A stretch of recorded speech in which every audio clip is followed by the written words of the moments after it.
One of the things that, in addition to the McDonald case, that got me thinking was the Jack Kennedy assassination. So I checked into that. And by the way, I used to be in charge of the FBI in Dallas, and also I was in charge in Los Angeles after Dallas. So in checking into the Jack Kennedy assassination, I learned, no question about it, that it was a joint hit by the CIA and the Chicago mob. Sam Giancana, head of the La Cosa Nostra in Chicago, 3 days before he was to testify before Congress, was shot and killed, murdered. This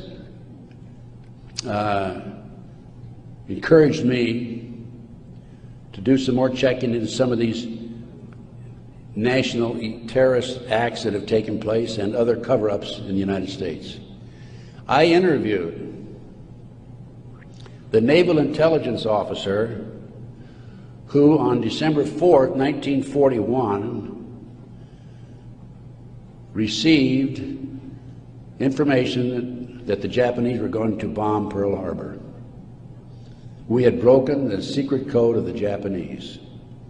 He told me personally, on December the 4th, he gave it to his superiors. They passed it up the line. After Pearl Harbor, he was subpoenaed to testify before Congress. His boss called him in and said, "Don't worry about it, don't respond to the subpoena. Someday you'll know why." He never did testify before Congress. And he recently passed on, by the way. So we have not only a cover-up in these other areas, but looking at the national picture, Pearl Harbor. And look at Waco.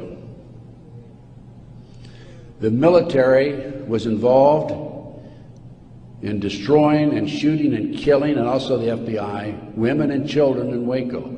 They used tanks, military tanks, in violation of posse comitatus, which is a law that says the military cannot be used to enforce a civilian population. They got away with it. There's an interesting story. I did some research on Waco. As I've told you, I've done a lot of research. And in many instances, I've not only been there, I've done that, and I've been on the scene. I've spent most of my retirement money investigating these matters, including Oklahoma City, and I'll go into that in just a minute, 911 and so forth. But in Waco, there were 4 BATF agents who were shot and killed. Some of the Branch Davidians were tried, sentenced for these, quote, murders, and are serving prison terms today, probably for life. In researching the 4 BATF agents who were shot, I learned every one of them was shot in the head. Now, for those of you who have been in the military, that's a sniper shot, no question about it. One of them, the bullet, the trajectory of the bullet was from above, down through his lip, and into his body, probably from a helicopter.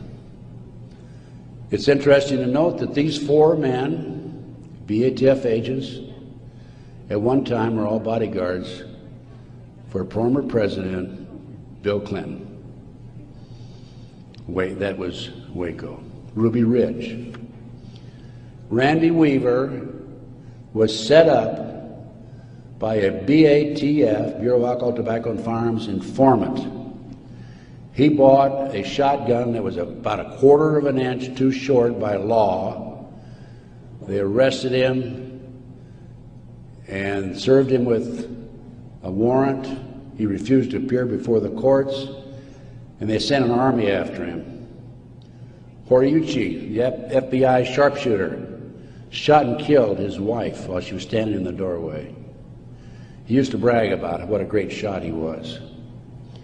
Another instance where they tried to railroad a good, loyal American who fell in a trap. And then we have the 1993, continuing with the Great Conspiracy. I call this a Great Conspiracy, and that's what it is. Car bombing of the World Trade Center. I have a copy of the New York Times October 28, 1993. And in the article, this was reporting from the trial that took place, an FBI informant named Salam, who was in among the terrorists, testified that he was commissioned by the terrorists to put the bomb together, the car bomb together, to bomb the World Trade Center in February 1993. And fortunately for him, when he met with the terrorists, he wore a body mic, so he could record every word that was said. Unknown to the FBI, when he met with the FBI, he also wore a body mic. That was probably what kept him from being set up and framed and sent to prison. This is actually in this newspaper article. He went to his FBI superiors, says, "I've been commissioned to put the bomb together. We're going to use a dummy bomb, aren't we?" And he was told by his FBI superiors, "No, we're going to use a real bomb." Now, I don't understand why Congress and Senate, investigators, and our leaders in Washington, D.C. are not jumping up and down over that situation. The FBI not only knew in advance of the car bombing, they furnished the ingredients for the bomb. Why doesn't somebody take some action in that area? Why doesn't somebody investigate this international child kidnapping ring being operated by the CIA? Why are these congressmen voting on bills like the Patriot Act, which takes away many of our constitutional rights and civil liberties, in the best interests of, quote, protection for our country and protection from the terrorists? Let me tell you something, ladies and gentlemen. There are people in our government, a rogue outfit, whatever, I'm not sure, who are actually behind these terrorist acts. And the reason they're behind the terrorist acts is so they can pass bills like the Patriot Act. And the reason the congressmen and the senators vote for these stupid bills, stupid by our terms and our definition, is because many of them have been set up and framed through sex and drugs. So then we have Oklahoma City, 1995. I personally made 2 trips to Oklahoma City. I investigated Oklahoma City. Because of my report, the defense attorney for Timothy McVeigh sent 2 of his investigators to interview me. I spent 4 hours with them. Actually, I got a lot of information out of them. For example, they told me that they were allowed to tour the remains of the Murrah building in Oklahoma City in the presence of a U.S. Marshal, but they were not allowed under any circumstances to take soil samples or to pick up any evidence for examination. Stephen Jones was their attorney. I heard that they were going to tear down the building. Now, you can trace bombs through what they call the taggants, the chemicals. When I heard this, I called John DeCamp. I said, "John, we've got to prevent that building from coming down." And I actually called an outfit in Chicago, the Pat Kennedy Group, who were specialists in examining evidence of this type. And John called McVeigh's attorney, Jones, and because John had a client he was representing who was involved in the case, Jones said, "I'll handle the paper, we'll have a hearing, we will prevent that building from coming down." The next thing we heard, the building was coming down. John called Jones, "What's going on?" And he had no good answer for it. That was evidence. I've been at many a crime scene, and it is critical that the evidence be preserved. That was a huge cover-up. McVeigh wrote a letter to his sister. McVeigh was in Special Forces. The government says, military says, oh no, he flunked out. He didn't flunk out. He was recruited out of Special Forces, according to him, a letter he wrote to his sister, to be trained to be a CIA assassin and also to work for the CIA international drug operation. McVeigh was, in my opinion, an MK-Ultra mind control victim. In Fireman's Magazine, it was written by the editor of Fireman's Magazine. The information was obtained from the Oklahoma City Fire Department. And in that article, again, that's in my report, in that article, it states that 4 unexploded devices were taken out of the building. When people were in the building after the bombing, dying, they discontinued the rescue efforts for some 5 hours while they carried out a bunch of government files, men in blue suits of some sort, sweatsuits. So what I'm telling you is Oklahoma City was perpetrated by certainly people other than McVeigh and Nichols. I had an inside investigator in Oklahoma City tell me that there were at least 11 other individuals involved in Oklahoma City. Okay, that brings us up. We've gone through Pearl Harbor, Waco, Ruby Ridge, car bombing 93, Oklahoma City 95. That brings us up to 9/11. As I said, Michael's in prison.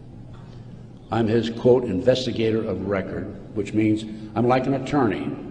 I should have access to him on a regular basis. I represent this man.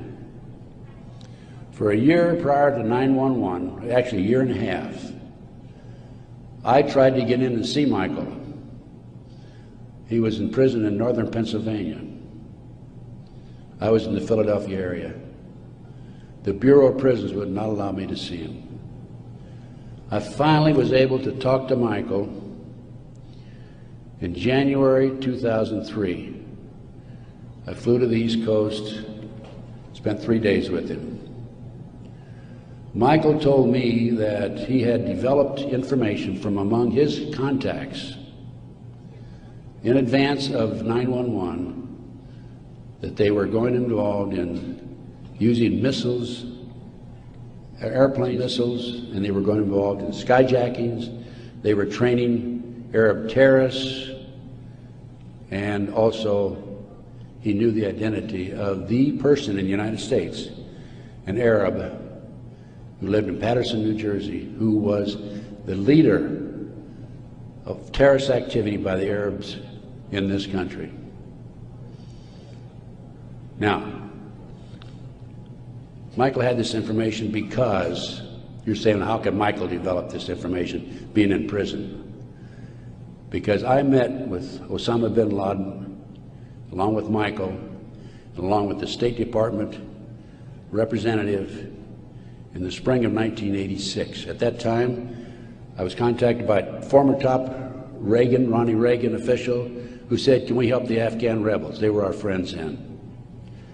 And I called Michael, I said, what do you think? And he said, let's meet. So there was a 4th fellow there. We didn't know at the time it was Osama bin Laden. Has actually used the name Tim Osman, traveling under Turkish passport. But because of Michael, I passed the ball to him. I just arranged for the meeting and went on. But Michael traveled all over the world putting this package together to furnish the Afghan rebels with the surface-to-air missiles that defeated the Soviets, really, shot down their helicopters. As a result of this, Michael developed sources inside the Arab world. And that's how Michael knew in advance about 9/11. Michael told the FBI on March the 20th, 2001, about this plan to use skyjack airplanes and use them as missiles. He also furnished to the FBI one of his sources, one of his confidential sources, inside the Arab group. The FBI interviewed him, threatened him with prosecution, and deported him. That man, along with his family, have disappeared. We think that they're dead. The FBI refused, absolutely refused, to look into this situation. More shocking is that Michael had the names of the people who were obtaining the false names of the people, the Arabs who were obtaining false passports. Had their names. He had the source who could furnish him that information. He told FBI agent Keith Kutry, March 20th, 2001, he told Kutry, he says, I'll give you these names, the name of this person who is coordinating the whole project for the Arabs, providing I be given immunity and he be given immunity. Mr. Kutry, in spite of the fact he was armed with this information 6 months prior to 9/11, came back 2 days after 9/11 on the 13th and saw Michael in prison again. He accused Michael of being anti-government, anti-FBI, being a publicity seeker, and so forth, being disloyal. And so Michael, of course, didn't have much to say after that. Michael's still in prison, as I said. But we had this information, the FBI had this information, did nothing with it. Kutry admitted on September the 13th, admitted that the FBI did nothing with it. But I feel compelled, as a former FBI agent, I had all this training, and I feel compelled to do everything I can to educate as many fellow Americans as I can as to what's going on behind the scenes. We have been operated and orchestrated primarily by U.S. military intelligence, covert criminal enterprise involving the FBI and the CIA, active in this country today. It's being covered up right from the beginning. They're using FBI informants to set up and frame people. By the way, they tried to frame me on a drug deal back in 1984. It didn't work. The FBI not only tried to set me up on a drug deal, I've also been the victim of 4 separate investigations. They tried to set me up on a fraud case in Dallas. And most recently, very frankly, I've been under surveillance, heavy surveillance. I've had illegal entries into my car, into my apartment. There's been attempts to gas me within the last month, and I was able to anticipate it and avoid it. But they don't want people like me out telling the truth. And that's what I'm doing, and I will not stop. I will continue to do so in the future.